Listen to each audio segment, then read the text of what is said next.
Mesdames et messieurs, bonjour, merci de me recevoir à travers vos petits écrans. Et j'ai visite expressement le siège fédéral du Parti congolais du travail, ici à Mpila. Cette visite porte essentiellement sur l'échange entre moi et le parfait Iloki, le secrétaire permanent chargé à la communication et aux nouvelles technologies de l'information de ce parti, surtout porte-parole. Il s'agira d'échanger avec ce monsieur sur la présidentielle de 2021, aussi bien le vote de cette nouvelle loi qui suscite des réflexions des Congolais, pourquoi pas être souverain primaire, une loi qui invite donc la force publique de voter avec anticipation.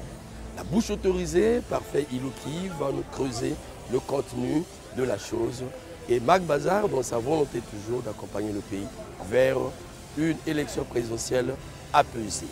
Permettez donc que j'aille rencontrer ce monsieur pour vous.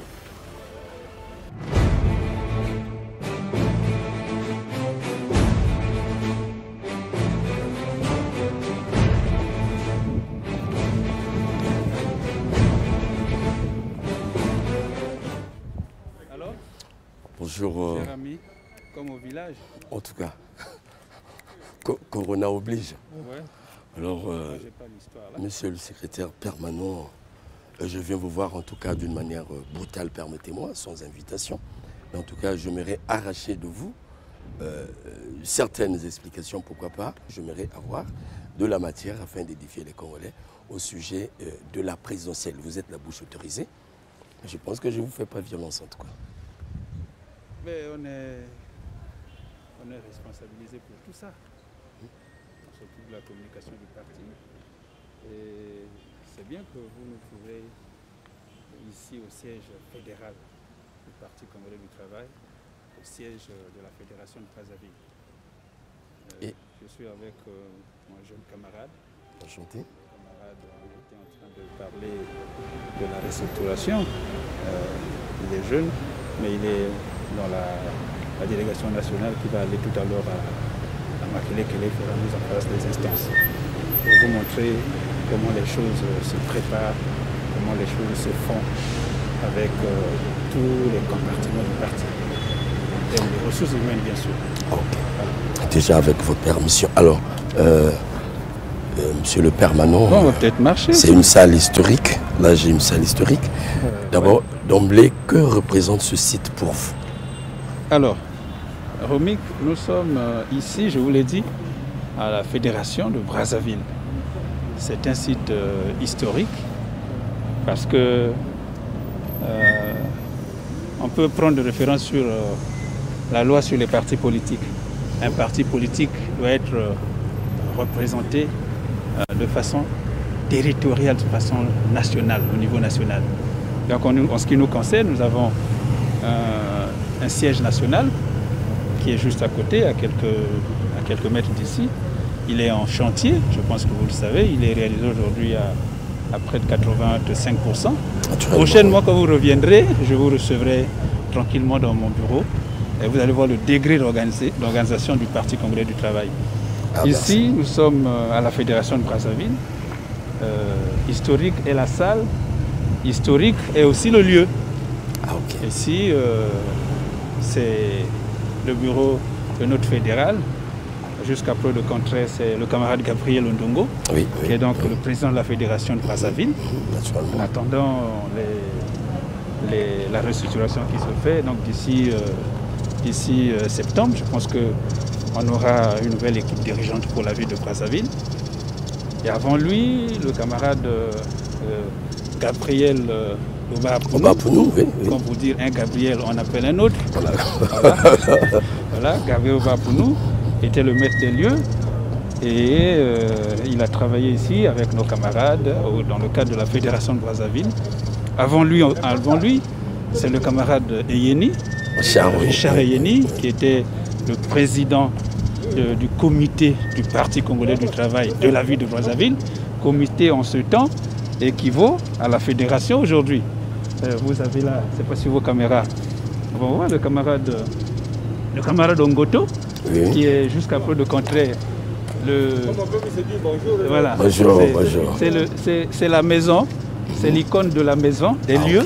Ok. C'est le secrétaire à l'organisation et à la mobilisation de la ville de Brazzaville. Ah, ok. Information, il vient d'avoir une promotion au sein du parti, élu pendant le 5e congrès ordinaire, secrétaire permanent chargé de l'administration au sein du Parti communiste du travail. C'est l'une de nos écoles avec grand E, parce que nous, la jeune classe politique, nous nous abreuvons à tout moment auprès de ces anciens du parti. Ah, ok. Voilà. En tout cas, merci.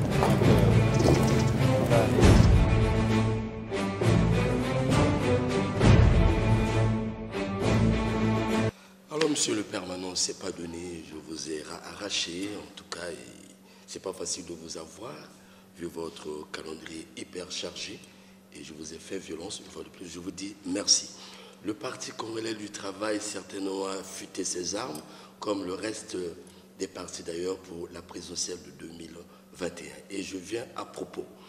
Et donc, j'aimerais que vous puissiez nous présenter brièvement le niveau que le parti a déjà atteint dans le cadre de sa restructuration, puisqu'on en parle.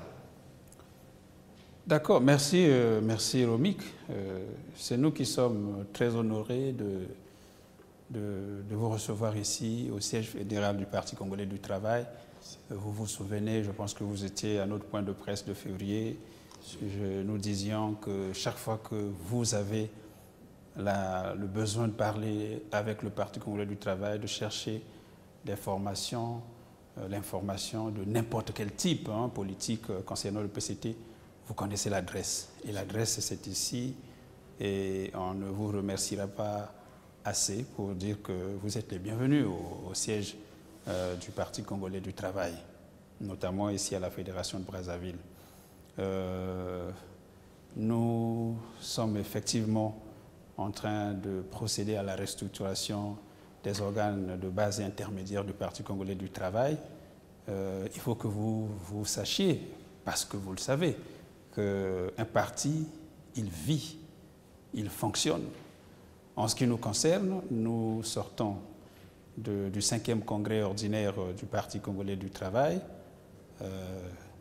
et le 5e congrès avait installé les organes supérieurs, les instances supérieures du Parti congolais du travail. Il était question par la suite que nous prenions le relais, nous, le secrétariat permanent du bureau politique du comité central du Parti congolais du travail, prenions le relais pour mettre en place les instances, les organes de base intermédiaires, et c'est ce que nous faisons.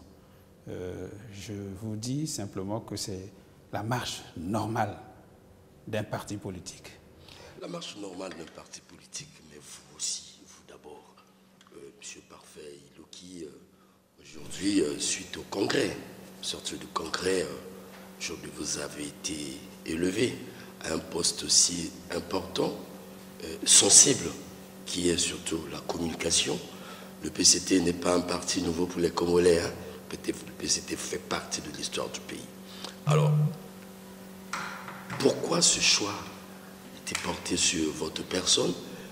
Permettez-moi, quand je vois d'abord l'âge, et quand la tradition était de voir au Congo, peut-être des barbus, des vieux à la barbe blanche, mais vous arrivez, est-ce que vous mesurez l'ampleur de votre responsabilité, de porter haut ce parti?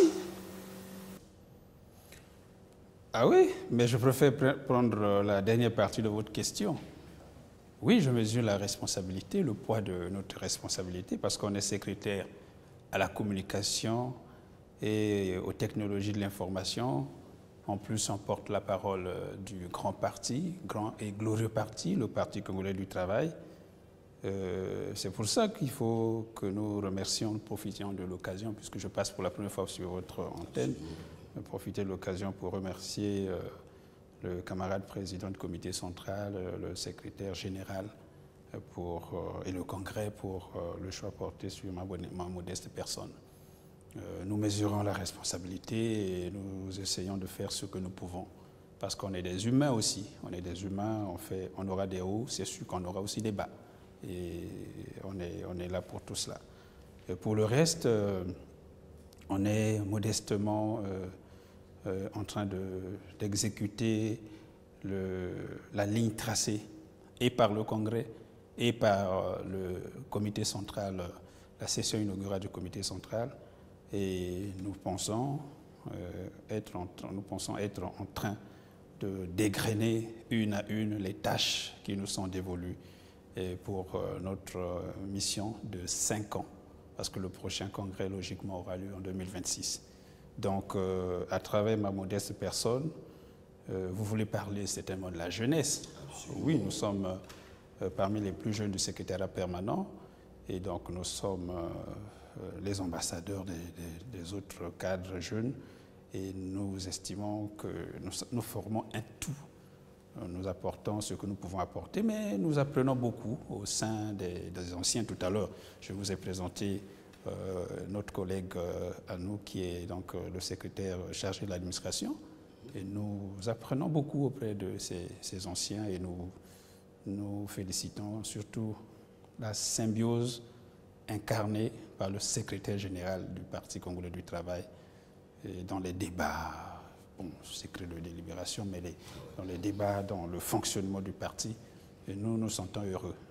Nous nous sentons tellement heureux que nous voyons l'engouement qui se dégage à travers la restructuration, puisque c'est le sujet qui se fait au niveau des organes intermédiaires et de base. Nous voyons l'engouement dans les milieux jeunes, plutôt que prévu, dans les milieux des femmes aussi.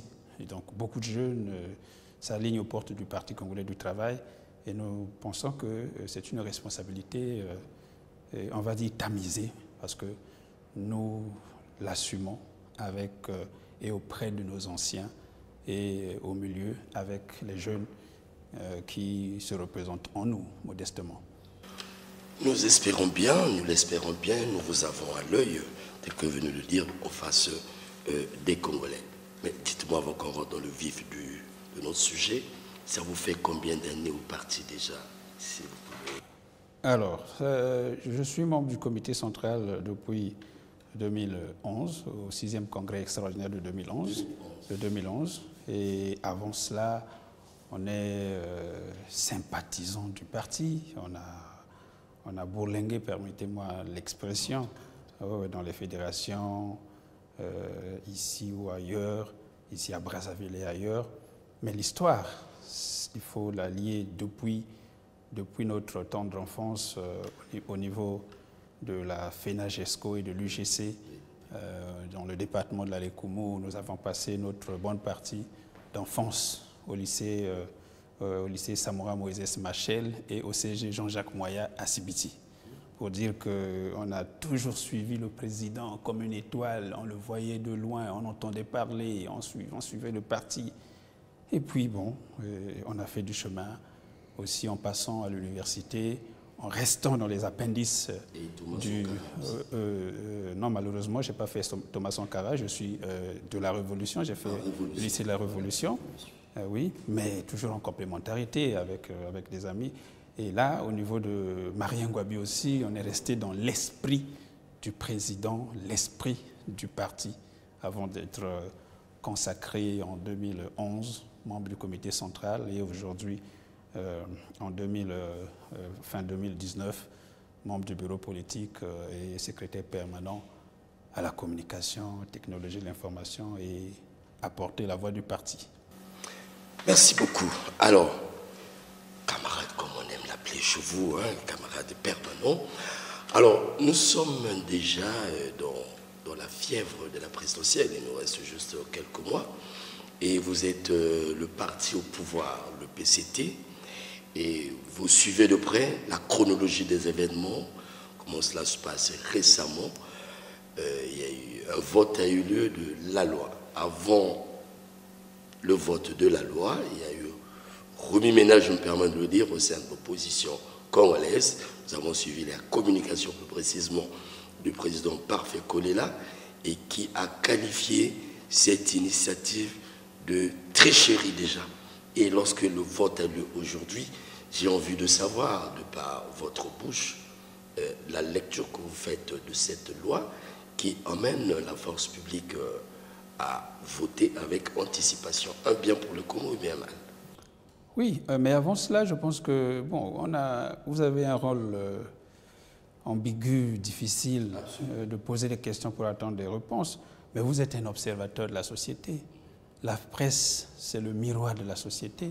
La presse est appelée à dire à ceux qui n'ont pas vu ce qu'elle a vu. Mais je pense que vous avez une idée de ce type de comportement. Les hommes politiques qui montent sur les toits pour un rien, et pourtant, on peut bien trouver les solutions à des problèmes parfois simples. Je ne suis pas digne d'interpréter les propos d'un homme de ce rang, mais je pense qu'ils ont été un peu déplacés s'ils n'ont pas été tenus trop précocement. Je le dis pour préciser que la République est responsable. La République a un gouvernement. Le gouvernement a un ministre qui s'occupe des questions de l'intérieur. Un ministre de la République écrit une correspondance, adresse une correspondance à tous les partis politiques. Nous, en tout cas, au niveau du Parti congolais du travail, nous avons reçu le dossier, nous avons fait notre travail, nous avons fait une réflexion au niveau du secrétariat permanent. La majorité présidentielle a reçu le même dossier. Nous avons échangé avec nos camarades de la majorité présidentielle et nous avons adressé nos propositions au niveau du ministère de l'Intérieur. C'est une forme de dialogue. Mais nos amis de l'opposition, pour ne citer que notre frère Kolela, du DH Yuki, qui a reçu, comme les autres partis de l'opposition, comme les autres partis de la République, cette correspondance, ce dossier. Mais il aurait pu faire sa réflexion.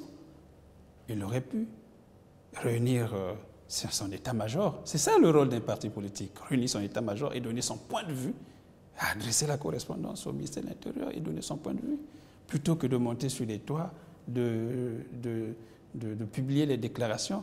C'est vrai qu'en démocratie, il y a plusieurs arcs dans les méthodes pour répondre à une situation. Mais je pense qu'en ce qui concerne ce dossier, nos amis de l'opposition ont eu tort de prêcher par une adversité qui ne dit pas son nom, au lieu de prêcher par l'exemple, de prêcher par la proposition. Oui, effectivement, dans ce même sens, dans la même lancée, le jour du vote, vous savez mieux que moi, certainement, vous avez eu des rapports, ce qui s'est passé au Parlement. Et nous le faisons pour interpeller la classe politique congolaise, parce que vous êtes un grand responsable du parti, vous connaissez bien la valeur d'une élection chez nous, vous connaissez bien le poids d'une élection chez nous, et donc nous contribuons, n'est-ce pas, ce plateau Bazar, nous évertuons à vous emmener, vous les politiques, vers un climat apaisé. Nous vous en remercions d'ailleurs. Vous avez suivi ce vote. Et ce qui inquiète l'opinion aujourd'hui, le souverain primaire, c'est le fait que seule la majorité a voté. Il faut le dire clairement, l'opposition n'a pas voté cette loi. Et comment vous appréciez cela? Alors qu'il s'agit d'une élection majeure. Oui, mais c'est là aussi l'autre côté, l'autre face de l'iceberg. C'est ça aussi les ABC de la démocratie. Les ABC de la démocratie. La démocratie dit que si vous vous comportez de cette manière-là, la loi, elle est valable, malheureusement. Mais moi, je vous retourne peut-être la question ou la réflexion. Parce que pour qui nous faisons la politique? C'est pour la population. C'est pour le peuple. Vous ne trouvez pas que c'est une injure pour le peuple?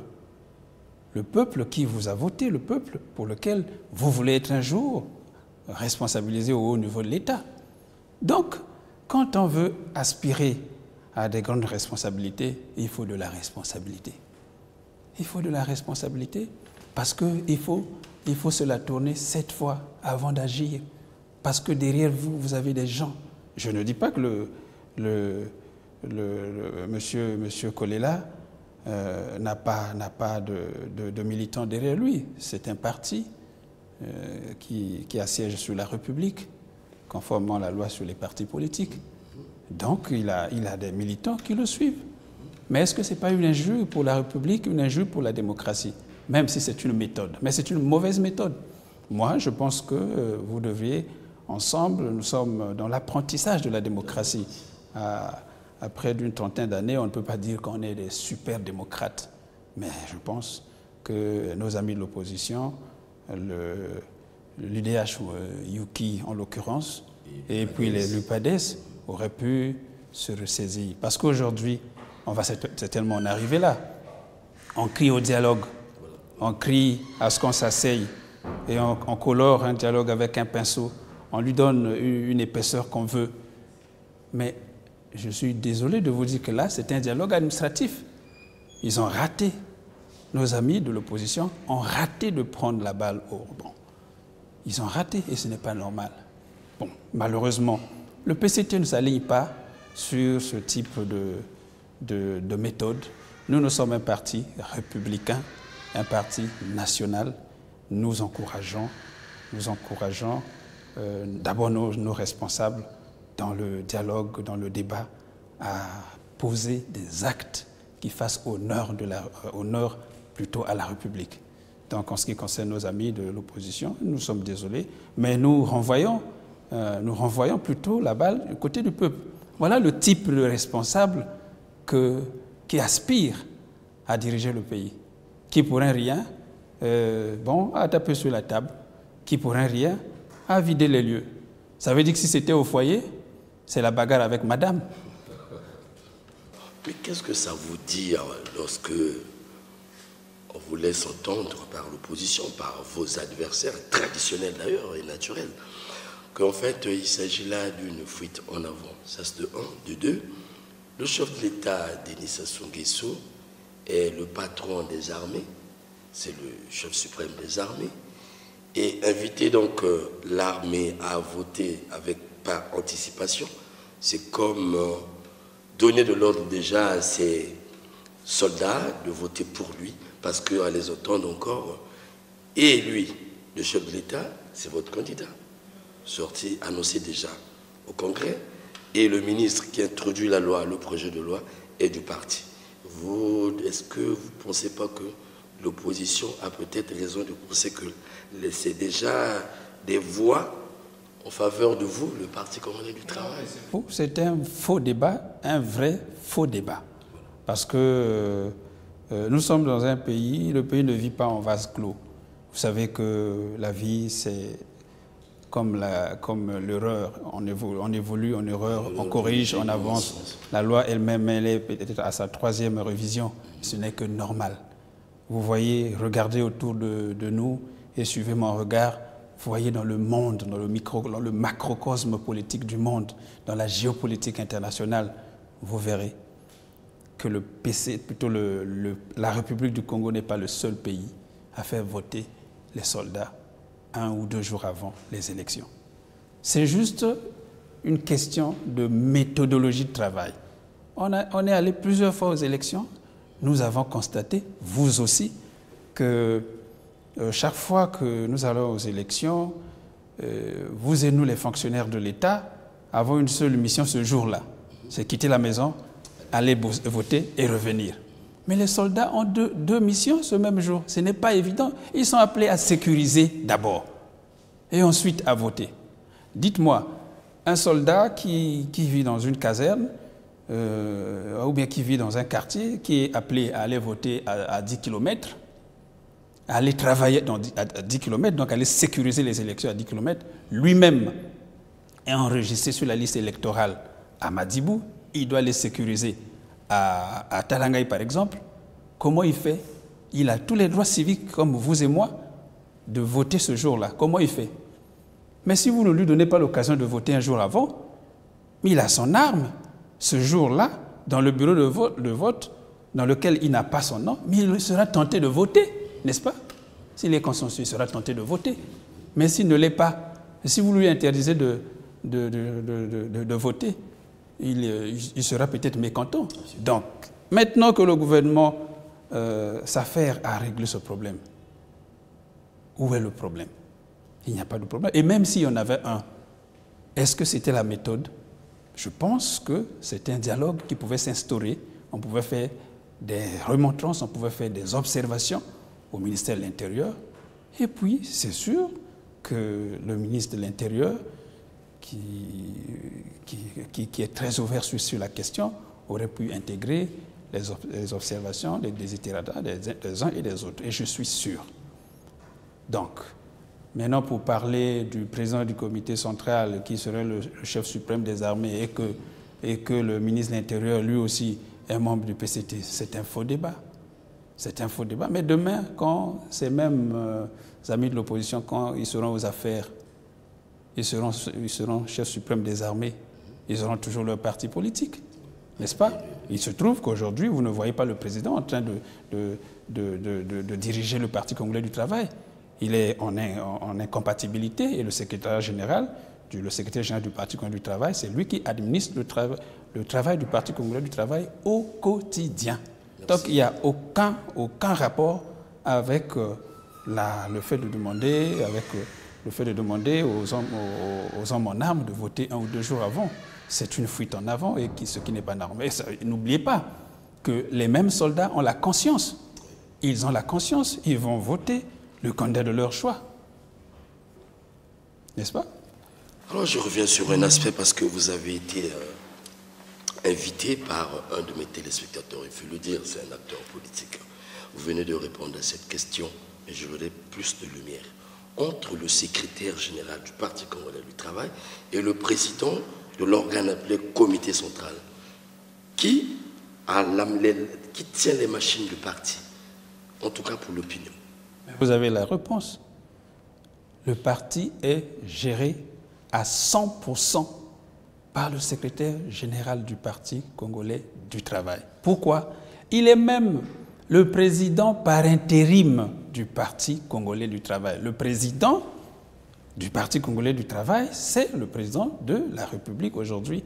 Mais le fait qu'il ait été élu par le peuple, il devient le président de tous les Congolais. Donc il tombe automatiquement en incompatibilité, il ne peut plus administrer un parti politique. Il a même délégué ses pouvoirs par acte au secrétaire général du Parti congolais du travail pour qu'il soit le président de la majorité, donc de tous les partis de la majorité présidentielle.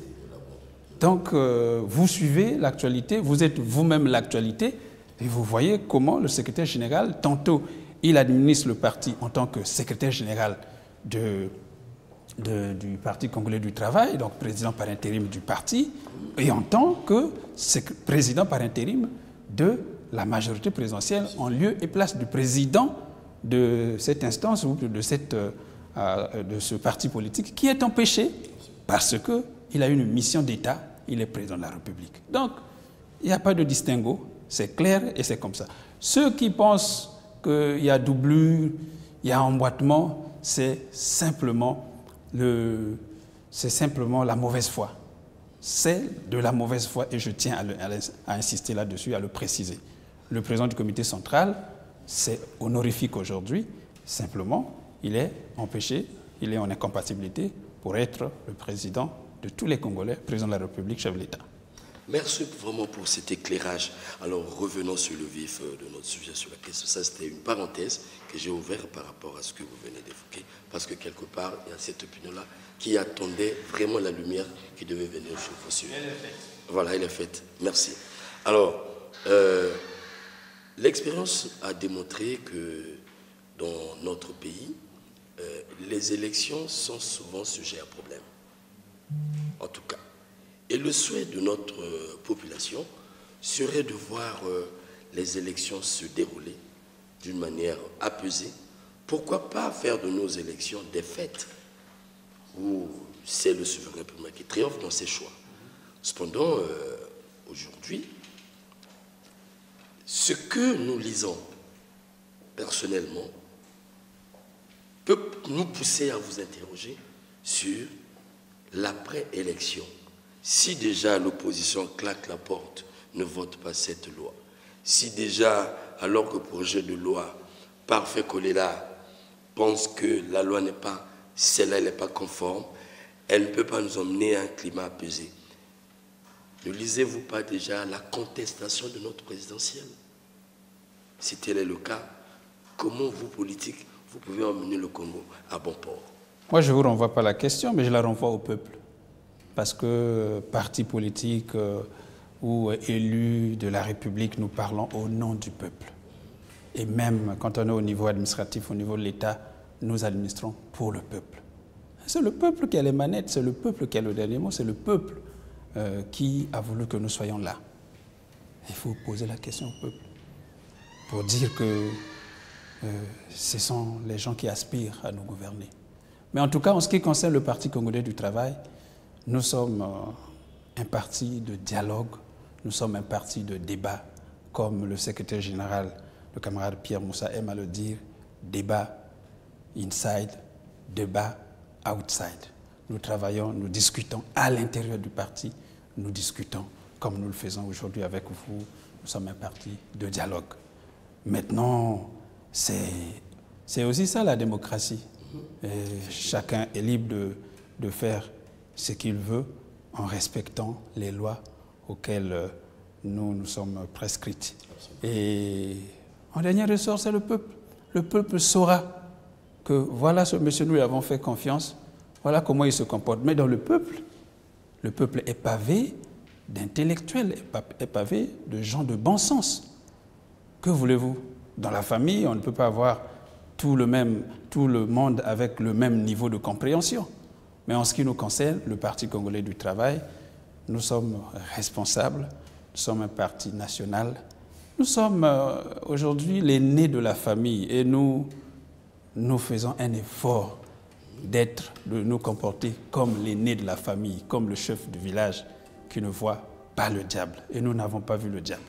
Nous savons qu'il y a des camarades de l'opposition qui posent des actes ici et là, mais nous les renvoyons au peuple. Nous renvoyons au peuple dans sa capacité de juger le comportement de chacun de nous.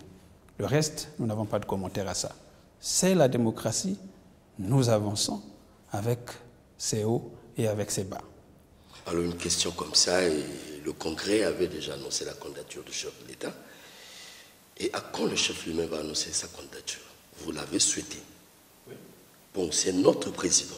Oui. Et quand est-ce qu'il va annoncer la candidature? Êtes-vous sûr qu'il va l'annoncer? Oui, les Congolais sont simplement pressés en conjecture. Les Congolais savent bien que le gouvernement de la République travaille, les institutions de la République travaillent. Arrivera un moment, l'élection, c'est au plus tard, en mars 2021, arrivera un moment où chaque entité va se décider, où les intentions individuelles vont s'incarner et on saura. Déjà, vous avez dû entendre qu'il y a d'ailleurs dans vos médias, nous l'avons appris, il y a déjà 3 Congolais qui se sont engagés dans la course. Oui. Donc on respecte leur point de vue et le moment venu, ne soyez pas pressés, vous avez déjà, nous n'avons pas attendu votre question pour que le 5e congrès ordinaire du Parti congolais du travail jette son dévolu vous êtes allé trop vite, hein? Mais c'est le congrès, c'est l'instance suprême. Ces décisions sont même insondables. Voilà, c'est l'instance suprême en ce qui nous concerne, le Parti congolais du travail, c'est l'instance suprême et nous respectons ces conclusions ou ces délibérations. Le moment venu, vous serez informés, vous aurez l'information sur le reste. Pour le moment, le Parti congolais du travail ne chôme pas. Nous sommes en train de restructurer notre parti pour les combats futurs. Alors, s'il y a adversaire, par exemple, qui pouvez-vous avoir peur, le PCT? Qui peut inquiéter le PCT? Y a-t-il un adversaire qui peut vous inquiéter? Qui vous inquiète d'ailleurs? Romik, nous sommes un parti cinquantenaire. Vous voyez, derrière vous, vous avez une forêt. Une forêt avec des arbres d'un certain âge, d'une certaine hauteur. Le plus grand arbre qui a déjà reçu une foudre ne peut pas avoir peur des éclairs. Le Parti congolais du travail, je vous donnais l'image, c'est l'aîné de la famille, donc qui connaît les rouages, qui connaît les parentés dans la famille, donc qui sait que tel oncle est un peu bizarre, tel neveu est un peu turbulent. Nous connaissons tout le monde et nous n'avons pas de commentaires à faire. Nous allons à l'élection et nous nous préparons tranquillement, méthodiquement, comme devrait le faire un grand parti de notre rang. un parti cinquantenaire, un parti jubilaire. Merci beaucoup. Vous avez compris que nous n'avons peur de personne. Absolument. Alors, parlons concertation, parlons un peu de dialogue, parce que nous avons l'habitude d'échanger avec les politiques même d'une manière corsée. Au regard déjà de ces, permettez-moi, de ces contradictions, parce que les politiques, ce sont ceux-là qui ont parfois ce pouvoir-là, à leur manière, de s'opposer parfois aux institutions, et surtout lorsqu'il s'agit des questions purement électorales. Et la tradition congolaise vous a démontré dans la sous-région que notre pays est l'un des pays qui respecte vraiment le calendrier électoral, quelle que soit la situation. Ça, c'est une expérience que nous avons. Malgré la crise financière, malgré le Covid, malgré que nous avons vu la guerre du poule, trop de choses que nous avons vécues. Et le Congo a souvent inspiré même d'autres pays parfois qui sont au bord de la guerre, d'aller toujours vers les élections pour faire triompher le pouvoir, un pouvoir, afin d'organiser l'État. Et ça, c'est une culture que nous avons. C'est à l'honneur du président, Absolument. du président de la République, un homme d'honneur, un homme qui sait respecter la parole donnée. Vous avez vu dans quelles circonstances il a été obligé de revenir aux affaires. Vous avez vu que nous sommes allés aux élections après une transition flexible. 2002, 2009, 2016, référendum en 2015. Un homme d'honneur respecte sa parole. Un homme d'honneur ne triche pas avec l'histoire. Vous savez, vous étiez déjà en action. Vous savez que dans ce pays, il y a eu des moments dans l'histoire politique de notre pays où les élections ont été reportées et pour des raisons diverses qu'on ne devrait plus évoquer ici pour ne pas retourner le couteau dans la plaie, n'est-ce pas? En ce qui concerne le Parti congolais du travail et en ce qui concerne l'exercice en cours, non, nous militons pour que le gouvernement de la République organise les élections à date échue.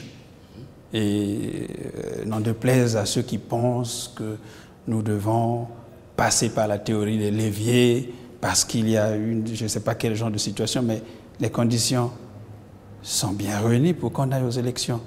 Vous allez rebondir. Est-ce que le dialogue serait pas mieux avant pour régler certaines choses? Mais le dialogue, il est là.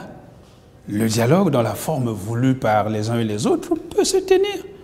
Attends, on est dans un pays où on peut quand même avoir confiance en les institutions de la République. Le ministère de l'Intérieur est bien responsabilisé pour ces questions, n'est-ce pas? Le dialogue, déjà dans notre pays, est incarné par les articles 227, 228, 229 de la Constitution. Oui, nous avons un Conseil national. Un Conseil national du dialogue. Donc, personne ne devrait s'en méfier. Mais le Conseil national du dialogue est quand même incarné, dirigé par une grande sommité de la politique. Martin Berry, ce n'est pas un natif de la dernière pluie. On peut faire confiance. Vous l'avez vu, faire le tour des partis politiques. Posez-lui la question. Qu'est-ce qu'il a pu avoir, commençons par nous-mêmes, Chartier bien ordonné, qu'est-ce qu'il a pu avoir auprès du Parti congolais du travail? Des réflexions, des idées, des apports. J'ignore ce qu'il a pu avoir auprès de l'opposition. Mais je suis sûr qu'ils en ont parlé. Posez-leur la question, vous recevez-les dans vos émissions, je pense que vous en avez parlé. Donc, le dialogue, il est permanent, il est même récurrent, il est même institutionnalisé. Maintenant, en ce qui nous concerne, nous sommes loyalistes et nous pensons avoir confiance, nous devons avoir confiance au ministère de l'Intérieur qui sait gérer ce genre de choses à l'approche de chaque élection. Souvenez-vous, 2009 à Brazzaville, 2011 à Evo, mais 2013 à Dolisie, 2015 à Sibiti et récemment en 2017, comme c'est presque 2 ans après, 2017 à Wesso. On a discuté, la classe politique s'est donné la main, parfois avec des chaudes empoignades, au niveau verbal bien sûr. Mais qu'est-ce qu'on a ressorti comme information? Qu'est-ce qu'on a ressorti comme revendication? 24 résolutions.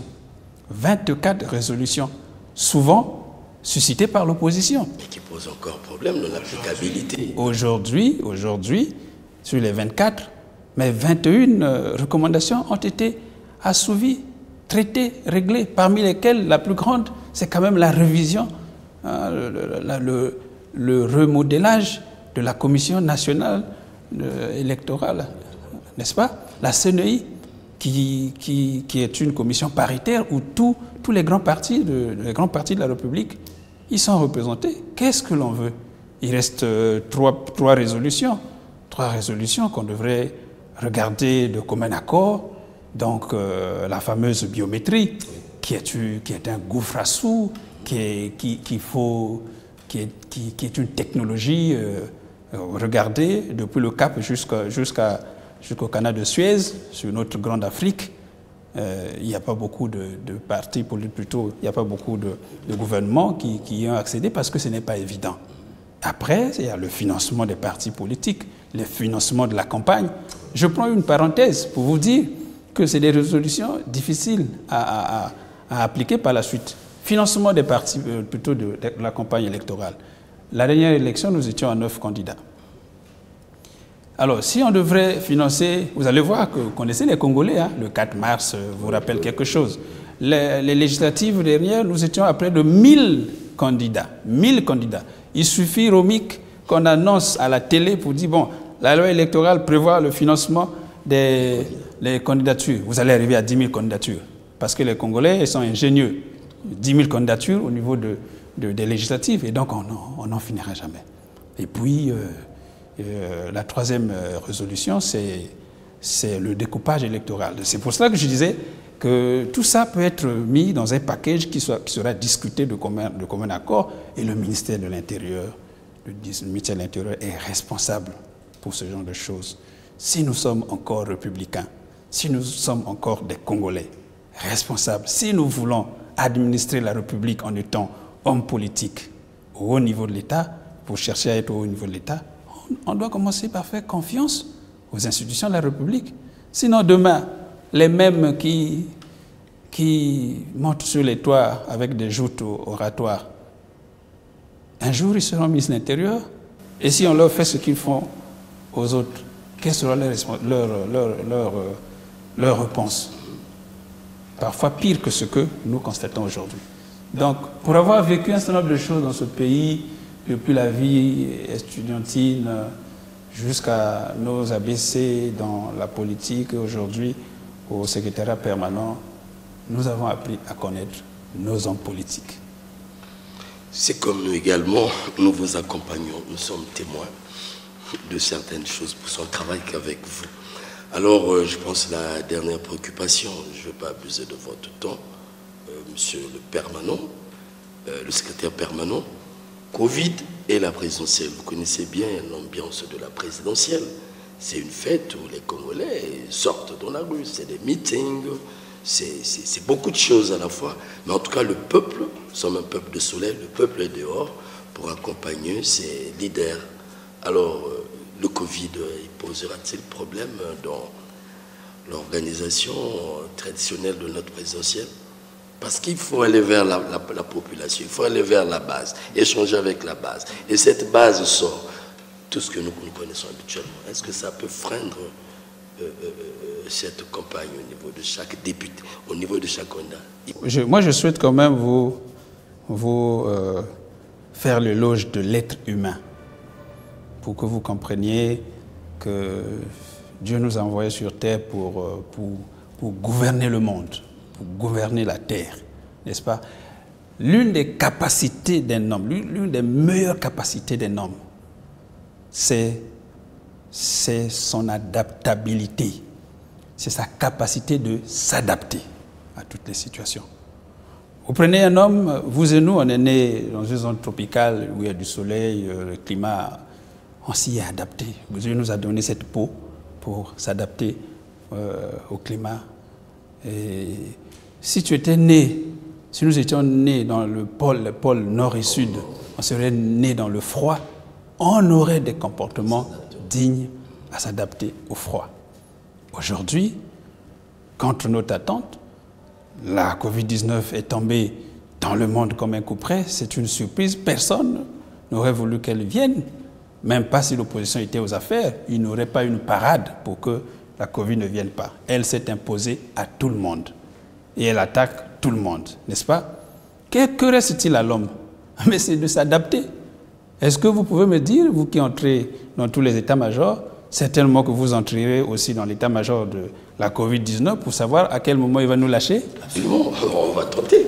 Non, pas la maladie. Hein. Ah ben oui, d'accord. Elle n'a pas de rendez-vous. Il n'y a pas de rendez-vous, c'est comme la maladie, elle est normale. On ne sait pas. On sait que ça a commencé en mi-mars. On ne sait pas à quel moment ça va arriver. Voilà. Donc on se croise les bras, on attend la fin de la Covid-19 pour faire la politique, pour administrer le pays. C'est ce que l'opposition veut nous faire dire. Mais nous ne disons pas ça.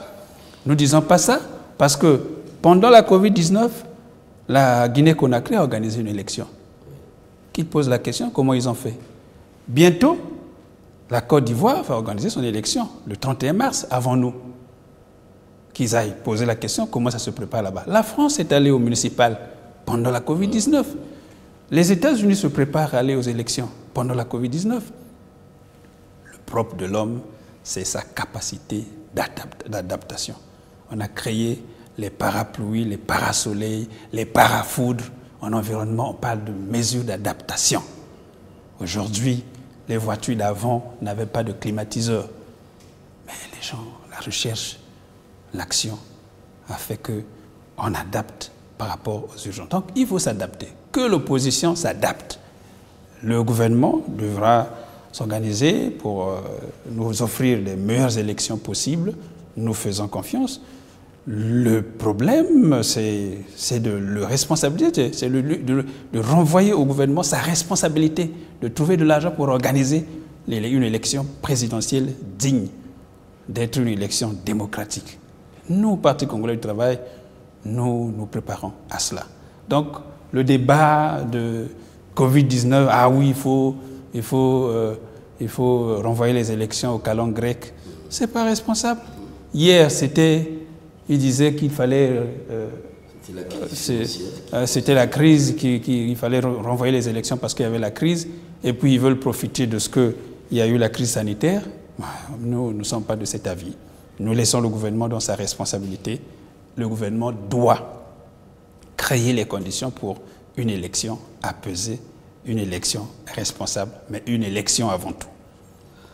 Alors, en tout cas, la parole vous revient pour clôturer cet échange face à la caméra, avec votre inspiration librement, avec toute la responsabilité que vous avez du parti, si vous pouvez vous adresser aux Congolais. Alors, merci, Monsieur Romik. Nous suivons avec beaucoup d'attention votre émission. Nous vous encourageons à continuer à aller de l'avant dans ce métier qui est ingrat. Surtout. Et vous qui êtes le miroir de la société, qui êtes le rond-point du débat. Et nous vous encourageons pour cela. Nous voulons vous remercier aussi d'être venu ici au siège fédéral du Parti congolais du travail.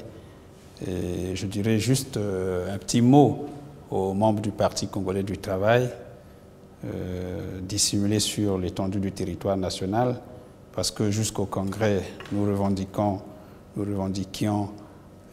environ 600 000 adhérents au Parti congolais du travail. Aujourd'hui, nous voyons une bousculade aux portes du parti avec plus de 50% dans cette bousculade-là, les jeunes et les femmes. Pour nous, c'est un message fort que le peuple ou que nos militants envoient au secrétaire général du Parti congolais du travail et au président du comité central. Et nous sommes fiers donc de conduire actuellement sous la gouverne du secrétaire général du Parti congolais du travail, le camarade Pierre Moussa, la restructuration qui se fait. Je ne sais pas quand vous diffuserez votre émission, mais aujourd'hui, c'est un jour sacré pour le PCT dans le cadre de cette restructuration parce qu'il est consacré aux assemblées générales des conseils de comité. C'est-à-dire que ce soir, nous aurons les comités, c'est-à-dire les premiers responsables des arrondissements de Brazzaville et de l'île Mbamou Et puis, ça va s'enchaîner avec le Poul et Pointe-Noire demain et après-demain, pour dire que c'est un jour fort qui va connaître donc l'aboutissement de tout le processus après les cellules, les sections. Et donc aujourd'hui, nous connaîtrons les responsables, les présidents des comités de 9 arrondissements de Brazzaville plus l'île Mbamou. Donc c'est un message fort et comme on dit, à qui le prochain tour? Le prochain tour, c'est dans les 9 autres départements parce que là nous allons finir avec les 3. De l'information, porte-parole du Parti congolais du travail, parfait. Iloki, avec qui Marc Bazar vient d'échanger, ceci pour vous édifier sur une aussi importante question, et ceci dans notre mission d'accompagner la République vers une élection présidentielle, en tout cas apaisée, parce que à la fin, au finish, c'est le peuple qui gagne. En tout cas, Monsieur le Permanent, c'est à moi de vous remercier infiniment. Non, c'est nous, parce que vous êtes venu nous voir. Nous sommes très contents de vous avoir reçu. Et merci surtout et bonne continuation avec Marc Bazar. Merci bien. Au revoir donc chez vous à la prochaine fois. Merci.